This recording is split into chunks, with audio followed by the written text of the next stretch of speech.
Bonjour à tous, c'est Axel de la team PYM. Donc là on se retrouve pour une review et une decklist pour le LLDS de Limoges, où j'ai fini à la première place une seconde fois du coup dans le début de l'année. Je vais vous présenter le deck que je jouais. Je jouais pas du tout pendule comme la dernière fois, cette fois-ci je joue un deck Altergeist. Voilà, on va passer à la decklist directement.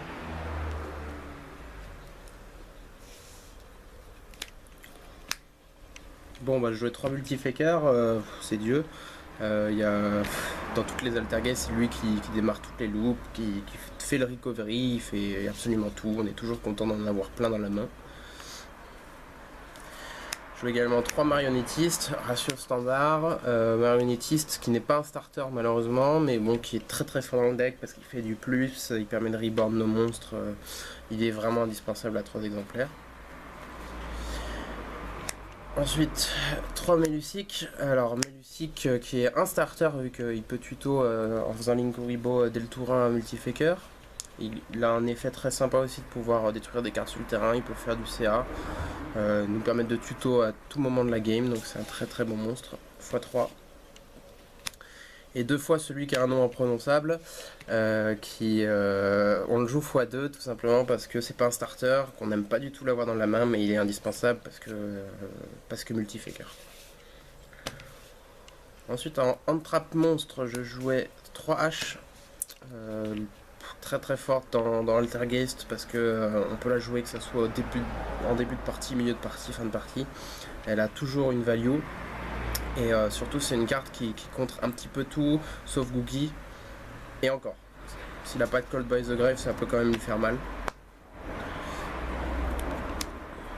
Ensuite, je jouais 3 pots de dualité. Je jouais également 2 pots des désirs et un gobelin parvenu. Je vous présente tout à la fois parce que c'était un engine de pioche. L'idée du deck Altergeist, c'est que c'est un deck très violent, très puissant, mais qui parfois a des mains sans starter, et quand on a des mains comme ça, on fait des départs qui sont très difficiles à win. Donc le but de jouer ces 6 magies là, c'était d'avoir le plus souvent mes starters, le plus souvent possible, et puis ça reste des bonnes cartes, même si elles ne combattent pas avec tout le deck, ça reste des très bonnes cartes. Ensuite je jouais 3 usurpations, donc le dernier starter du deck, voilà, on a besoin de starter, usurpation c'est très fort. Ensuite, en piège Altergeist, je jouais 3 protocoles et 2 manifestations. Donc protocole x3 parce que c'est une carte très forte pour protéger Multifaker, et même elle a beaucoup de value en milieu de partie. Manifestation c'est x2 seulement, on n'a pas besoin de 3, c'est une carte qui counterplay pas l'adversaire, qui nous permet juste, lorsqu'on voit la tuto, d'installer une situation de jeu où on peut plus perdre. Ensuite, je jouais 3 infinites impermanences. Cette hand-trap, c'est une des meilleures hand-trap du jeu, et dans l'Altergeist, c'est encore plus puissant parce que si on a Faker en plus et que notre adversaire commence, on fait Faker pendant son tour, c'est trop fort. Ensuite, j'ai joué 3 hommages torrentiels, qui est, à mon sens, un des meilleurs pièges du jeu à l'heure actuelle. C'est obligatoirement x3 dans un deck qui joue beaucoup de pièges. Depuis qu'il est revenu dans les précédentes banlists, faut pas hésiter à en abuser. Ensuite, je jouais 2 Kohu cérébrales. Kohu qui n'a pas une mauvaise carte dans la méta et qu'en plus nous permet de scout les Evenly Match. Donc on ne sait jamais si on tombe sur un adversaire qui joue Evenly Match main deck, ça peut être très intéressant d'avoir ça. Et après, ça reste pas une mauvaise carte, et puis ça peut continuer à rester dans le deck post-side, donc c'est très intéressant. Ordre impérial. Bon, ça fait gagner contre la plupart des decks. C'est x1, c'est broken. Un Solemn Judgment. J'ai préféré Judgment parce qu'il est plus polyvalent, même s'il fait payer beaucoup de points de vie. Voilà, il me fallait un gros piège. Je choisis de ne pas jouer les strikes ni le warning, donc au moins un Solemn Judgment pour pouvoir negate un petit peu tout ce qu'on veut. Un cauchemar sans fin.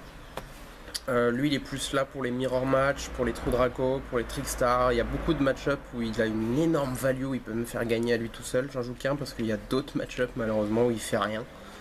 Donc voilà, ça reste une très bonne carte dans pas mal de match-up. Et puis la jouer que x1 c'est plutôt utile quand on doit decide. Au moins à la première on n'a pas non plus masse carte quand on tombe sur un Gookie qui sert à rien.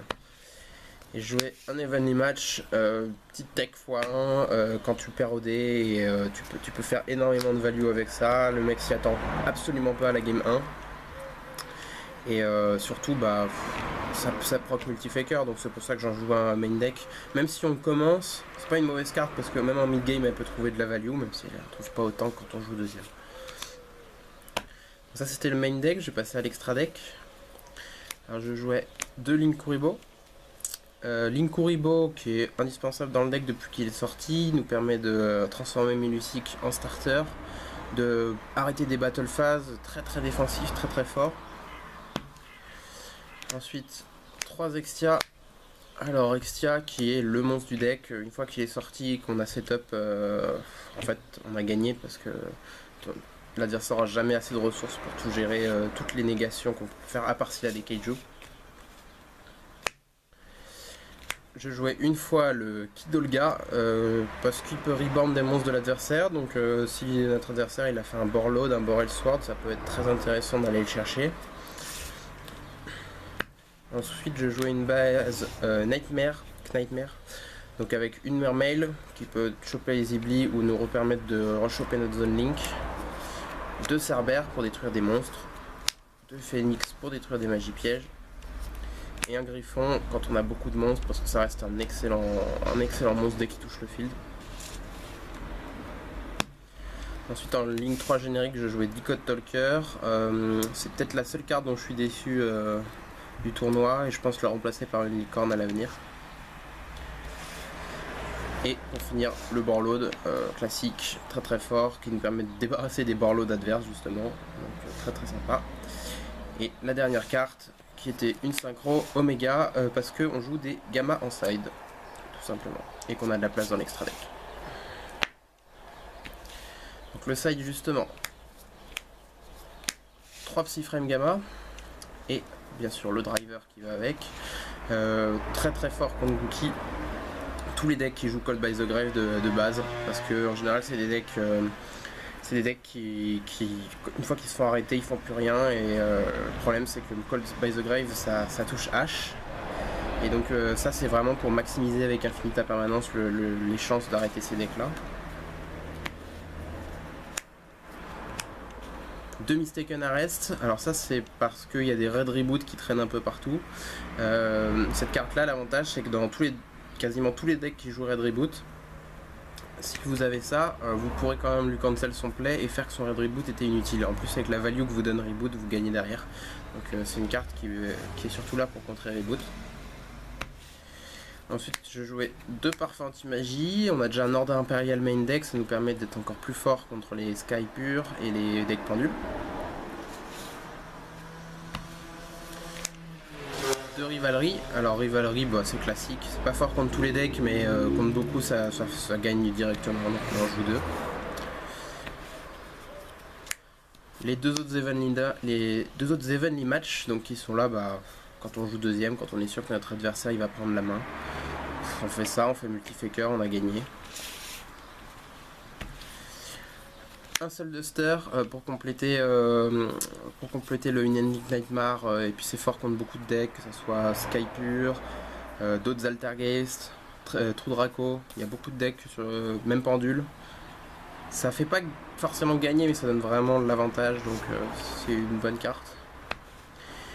Et pour finir 2 Mouchards, bah, encore une fois pour les Red Reboot et aussi pour avoir une cover supplémentaire à Evenly Match. Donc voilà, c'était tout pour la decklist. Du coup j'ai fini premier comme je disais à Limoges. Le deck s'en est très bien sorti, très stable, et j'en suis plutôt content. Voilà.